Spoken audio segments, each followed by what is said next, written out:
Hello everyone, welcome to DC Minds, and in this video we are going to learn a logic that will help us to reverse a number and then find whether the number is palindrome or not. Okay, so let's see how we can find the logic to reverse a number. Okay, so before doing that, let's see some example.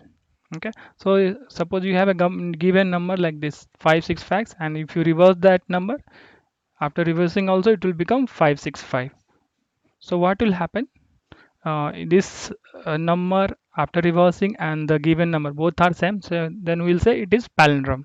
Okay, and suppose we have another number, say 567, and if you reverse this number it will become 765. And then since this number and after reversing both are different, then it will say it is not a palindrome. So let's see how we can perform this reversing operation. Okay, so before that, the various concept that we used in this program will be while loop, if else statement, and arithmetic operation, basically this division and modulus operator, and printf and scanf functions. These are two built-in functions. So if you don't know these concepts, you can watch my video, and link of those videos are given below in the description. Okay, so let's see the program. So uh, this is the program that will help us to reverse a given number and then check if the number is palindrome or not. So let's see how what is the logic behind this program. Okay, so when this program execution start, what will happen? It will come here and you will see we have various variables declared, and next it will say enter a number. Okay, and then when it will say enter a printf enter a number, means it will display the information like this, enter a number. And then we'll enter a number like this 565. When we enter the number 565, what will happen? This scanf percentage and percent, and what it will do, it will read that number. It will read that number, means this value of n will become 565. So after entering the number 565, what will happen? It will go to n this n. So now value of n is 565. Next, what will happen after this line of code? What will happen? This n and num equal to n. So this means whatever is value is there in n, that will be stored inside num. So now num is also having 565. So next what will happen is it will come here and then it will check for condition. So let's see how it will work. Okay, so next what will happen? Now this condition will be checked. So n is greater than 0.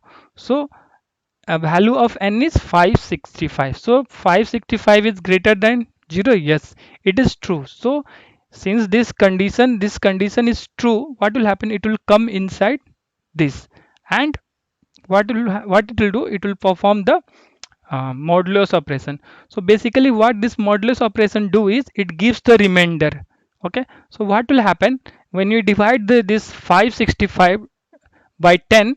What will have? It will give the remainder as 5. So d will have value 5 because this modulus operator will give remainder. Okay, next what will happen? This line of code will get executed and it will perform the operation like this. So we have r into 10 plus t. Okay, so initially the value of r is 0. Okay, so here what will happen? R value is 0, so 0 into 10, here 10 plus d, whatever the value of d is 5, because we have calculated here after modulus we have 5. So what will happen? It will become 5. Okay, so r equal to 5 now. Okay, so r equal to 5 and d equal to 5 here, and then we will perform this division operation. So division operation, once we divide this 565 by 10, what will happen? The value of n will become 56, because when we divide 565 by 10, it will give 56, and 5 will be remainder that we have calculated. Okay, so what will happen? This now again the value of n is 56. So what will happen? This loop will again come here. Okay, and what will happen? The loop will come here again. This condition will be, this n is greater than will be checked, and now at this time here the value of n was 56. So again this condition is true.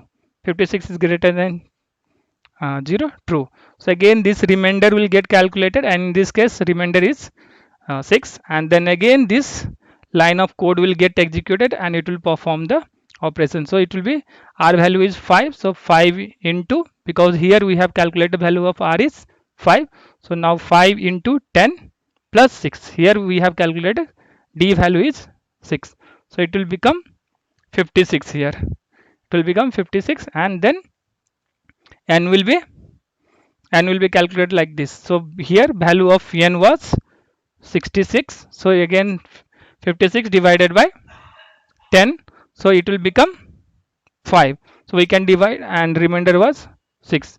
So okay, so now the value of n is 5. So again what will happen, again this the control from here it will go to here, and again this condition will be checked. So let's see how. Okay, so now the again condition will be checked, n is greater than 0. So now here the value of n is 5. So what will happen, this condition is checked and this condition is true, 5 is greater than 0. So this condition is true. So what will happen, again this control will come here and this operation will be performed. So in this case again remainder will be 5, because 5 modulus 10, it will give remainder as 5, and then again this line of code will get executed, and now the value of r in this place you can see it was 56 calculated. So here 56 into 10, and d value is, here we have calculated d value is 5. So what will happen, it will be plus 5. So what will happen, the value of r is now 565, because 56 into 10 is 560 plus 5, it will be 565. Now again the value of n is here, in this case it is 5. So what will happen here, n divided by 10 means 5 divided by 10, so we cannot divide this 5 by 10, so in this case it will be 0, and the remainder was 5. So again what will happen, from this line of code what will happen, control will come here and it will be checked. Okay, so when this condition is checked, in this case the value of n is 0. So here we can, here at this place the value of n had become 0. So what will happen, this condition will be, this particular condition will be checked. So in this case 0 is greater than 0, false, this is false. So what will happen, now it will not go inside this, what will happen, it will come out of his, and now this line of code will be executed. So it will check n equal to r. So in this case we can see, and initially this num, here you can see this num value was assigned a value 565, and now r is also, in this case you can see we have calculated the value of r as 565. So what will happen, 565 equal to 565, it is true. So what will happen, in this case this number is palindrome, it will print, number is palindrome. If we suppose if you would have taken 565, then it would have printed this number is not palindrome. You can try that by yourself. So finally we'll get output like this. So enter a number, if you say in the console you will give the value like 565, and you will say number is palindrome. So this is how, what is the law, this is the logic behind finding the reverse of the number. So these are the logic, basically this is the logic for finding the reverse of a number, and this is the logic for checking whether number is palindrome or not. So this is how you will find a reverse of a number, okay, in a loop. Okay, so thanks for watching. If you like this video, please subscribe to my channel and hit the like button, and please watch my other video to understand logic of another program.